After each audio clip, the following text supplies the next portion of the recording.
Welcome to Fine Cuisine and Etiquette with your host, Oliver Gerald the Eater, your guide to the finer things in life. I've always said that women shouldn't have chocolate bars that don't have a girly wrapper or are marketed towards that time of the month.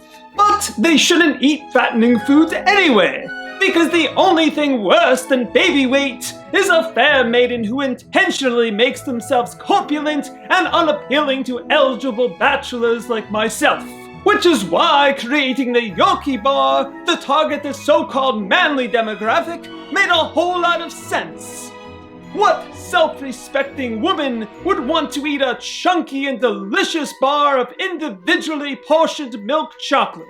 So when Nestle debuted its brilliant It's Not for Girls ad campaign in 2002, it warmed my heart.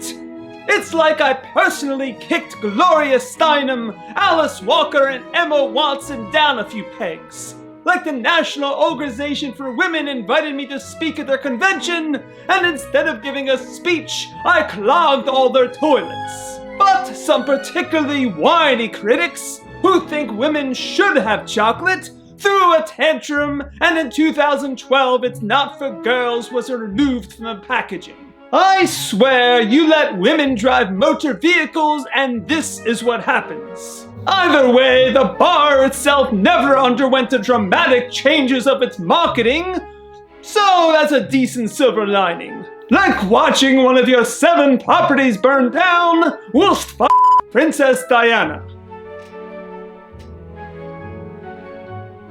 What? The ingredients are fairly straightforward. Sugar, dried whole milk, cocoa butter, cocoa mass, vegetable fat, and a few others. But of course, like most European chocolate and unlike Hershey's, this doesn't have butyric acid, so the Yorkie sweetness is immediately distinguishable from the vast majority of inferior colonial treats. This isn't overly complicated. It wasn't when I was a tyke, and it isn't now. But few chocolate bars in the world do chunky chocolate as well as this UK gem.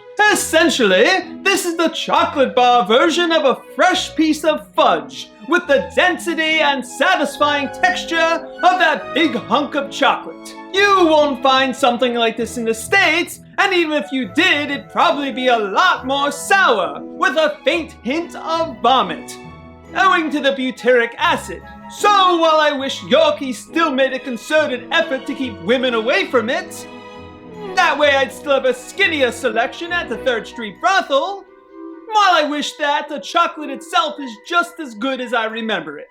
So I rate the Yorkie milk chocolate bar 5 silver spoons out of 5. Be sure to show your appreciation for my efforts with a like. And I shall return to educate the great unwashed masses and all those of good letters and breeding on the finer things in life and delightful cuisine.